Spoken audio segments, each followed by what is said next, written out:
Hello friends, നമ്മൾ Google വഴി മറ്റുള്ളവരുമായി കമ്മ്യൂണിക്കേറ്റ് ചെയ്യുമ്പോൾ നമ്മുടെ ഗൂഗിളിലുള്ള കുറേ അധികം കാര്യങ്ങളെല്ലാം തന്നെ അവർക്ക് ലഭിക്കുന്നുണ്ട്.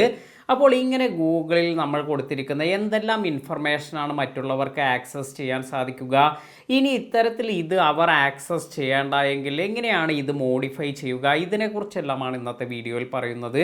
വീഡിയോ സ്കിപ്പ് ചെയ്യാതെ കാണുക. അപ്പോൾ നമുക്ക് ഇത് എങ്ങനെയാണ് സെറ്റ് ചെയ്യുക എന്ന് നോക്കാം. ഇത് സെറ്റ് ചെയ്യുന്നതിന് ആദ്യമായി നമ്മൾ പോകുന്നത് ഫോണിലെ സെറ്റിങ്സിലാണ്.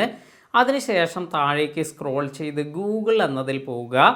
ഇനി നമുക്ക് ഇവിടെ നമ്മുടെ ജിമെയിൽ ഐ ഡി എല്ലാം ഇവിടെ കാണിക്കുന്നുണ്ട്. അപ്പോൾ ഇതിനടുത്തായി ഒരു ആരോ എല്ലാം വന്നിരിക്കുന്നത് കാണാം. ഇതിൽ ടാപ്പ് ചെയ്യുക. ഇനി നമുക്ക് മാനേജ് യുവർ ഗൂഗിൾ അക്കൗണ്ട് എന്നൊരു ഓപ്ഷൻ ലഭിക്കും. ഇതിൽ ടാപ്പ് ചെയ്യാം. അതിനുശേഷം താഴേക്ക് സ്ക്രോൾ ചെയ്തു വരുമ്പോൾ ഡാറ്റ ആൻഡ് പ്രൈവസി എന്നൊരു ഓപ്ഷൻ വന്നിട്ടുണ്ട്. ഇതിൽ ടാപ്പ് ചെയ്യുക. ഇവിടെ നിന്നും ഇനി താഴേക്ക് സ്ക്രോൾ ചെയ്തു വരുമ്പോഴാണ് നമുക്ക് ഇത്തരത്തിലൊരു ഓപ്ഷൻ എല്ലാം കാണാൻ സാധിക്കുക. Info that you can share with others എന്നാണ് കാണിക്കുന്നത്.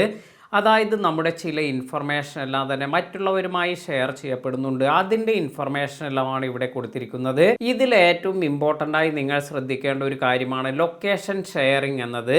ഇവിടെ location sharing not sharing with anyone എന്നാണ് കൊടുത്തിരിക്കുന്നത്. അതായത് ആരുമായും ഇവിടെ ഷെയർ ചെയ്യുന്നില്ല. ഇത് നിങ്ങൾ മറ്റാരെങ്കിലുമായെല്ലാം ഷെയർ ചെയ്തിട്ടുണ്ടോ നിങ്ങളുടെ സെറ്റിങ്സിൽ എന്ന് ചെക്ക് ചെയ്ത് നോക്കുക. ഇത്തരത്തിലെല്ലാം ഉണ്ടെങ്കിൽ ഇതെല്ലാം തന്നെ ഒഴിവാക്കുന്നതാണ് നമ്മുടെ പ്രൈവസിക്കെല്ലാം ഏറ്റവും ബെസ്റ്റായ കാര്യം.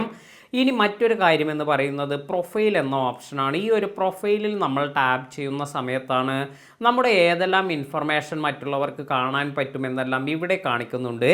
ഈ ലോക്ക് എന്നത് ഓൺലി യു എന്നതാണ്. അതായത് ഓൺലി യു മീൻസ് ഇപ്പോൾ എനിക്ക് മാത്രമായി കാണാൻ പറ്റുന്നത്, ആരാണോ ഈ ഒരു അക്കൗണ്ട് മാനേജ് ചെയ്യുന്നത് അവർക്ക് മാത്രമായി കാണാൻ പറ്റുന്നത്. എനിവൺ എന്നതാണ് വരുന്നതെങ്കിൽ ഇത് എല്ലാവർക്കും കാണാൻ സാധിക്കുമെന്നാണ് അർത്ഥമാക്കുന്നത്. അപ്പോൾ അതിൻ്റെ ഒരു സൈൻ എല്ലാം ഇവിടെ തന്നിട്ടുണ്ട്. ഓൺലി യു എന്നാണെങ്കിൽ ഒരു ലോക്ക് സൈനാണ് വരിക. ഇനി അതിന് താഴെയായി ഒരു പേഴ്സൺ നെയിംസ്, അതായത് എനിവൺ എന്നാണെങ്കിൽ ഈ ഒരു സിമ്പൽ എല്ലാമാണ് വരിക. അപ്പോൾ ആദ്യത്തേത് നെയിമാണ്, നിവേദിയ എന്ന ഈ ഒരു പേര്. ഇത് നമ്മൾ ഗൂഗിൾ വഴി എല്ലാം കമ്മ്യൂണിക്കേറ്റ് ചെയ്യുമ്പോൾ മറ്റുള്ളവർക്ക് കാണാൻ സാധിക്കും. അതുപോലെ പ്രൊഫൈൽ പിക്ചർ ഇവിടെ അടുത്തതായി വന്നിട്ടുണ്ട്. ഇതും ഇവിടെ സെറ്റിംഗ് കൊടുത്തിരിക്കുന്നത് എനിവൺ എന്നതാണ്. അപ്പോൾ നമ്മൾ മെയിൽ അയക്കുക വഴി അല്ലെങ്കിൽ നമ്മൾ ഇതുവഴി കമ്മ്യൂണിക്കേറ്റ് ചെയ്യുമ്പോൾ നമ്മുടെ പ്രൊഫൈൽ പിക്ചറും മറ്റുള്ളവർക്ക് കാണാനുള്ള ഓപ്ഷൻ എല്ലാം ഇവിടെ സെറ്റ് ചെയ്തിട്ടുണ്ട്. ഇത് വേണ്ടെങ്കിൽ ഇവിടെ ടാപ്പ് ചെയ്തതിന് ശേഷം നിങ്ങൾക്ക് ആർക്കെല്ലാമാണ് ഈ ഒരു പെർമിഷൻ എല്ലാം കൊടുക്കേണ്ടത് എന്നെല്ലാം സെറ്റ് ചെയ്ത് വെക്കാം. അതായത് മറ്റുള്ളവർക്ക് ഈ ഒരു കാര്യമൊന്നും കാണേണ്ടെങ്കിൽ അത് നിങ്ങൾക്ക് ഇവിടെ സെറ്റ് ചെയ്യാൻ സാധിക്കും. അടുത്തതായി ജെൻഡർ എന്ന് വന്നിട്ടുണ്ട്. ജെൻഡർ എന്നതിൽ ഇത് ലോക്കായിട്ടാണ് ഇരിക്കുന്നത്. അതായത് നമുക്ക് മാത്രമാണ് ഇത് കാണാൻ സാധിക്കുക. അതുപോലെ ബർത്ത്ഡേ എന്നതും ഇവിടെ ലോക്കായിട്ടാണ് ഇരിക്കുന്നത്. അപ്പോൾ ഇങ്ങനെയുള്ള കുറേ ഇൻഫർമേഷനാണ് നിങ്ങൾക്ക് ഇവിടെ കാണാൻ സാധിക്കുക. നിങ്ങളും ഈ ഒരു ഇൻഫർമേഷനിൽ ഇതുപോലെ നിങ്ങൾക്ക് എന്തെങ്കിലും ചേഞ്ചസ് എല്ലാം വരുത്തണമെങ്കിൽ ഈ ഒരു ഫീൽഡിൽ നിങ്ങൾക്ക് പോയതിന് ശേഷം മോഡിഫൈ ചെയ്യാൻ സാധിക്കും. അപ്പോൾ ഇത്തരത്തിൽ നിങ്ങൾക്ക് വേണ്ട കാര്യങ്ങൾ മാത്രമായി പ്രൈവസിയിൽ ആഡ് ചെയ്തതിന് ശേഷം മറ്റു ഇൻഫർമേഷൻ ഷെയർ ആകേണ്ടെങ്കിൽ ഇതെല്ലാം തന്നെ ഓൺലി യു എന്ന ഓപ്ഷൻ സെലക്ട് ചെയ്ത് വയ്ക്കുക. വീഡിയോ നിങ്ങൾക്ക് ഉപകാരപ്പെട്ടു എന്ന് കരുതുന്നു. വീഡിയോ ഇഷ്ടമായെങ്കിൽ ലൈക്ക് ചെയ്യാനും മറ്റുള്ളവർക്ക് ഷെയർ ചെയ്ത് കൊടുക്കാനും മറക്കാതിരിക്കുക.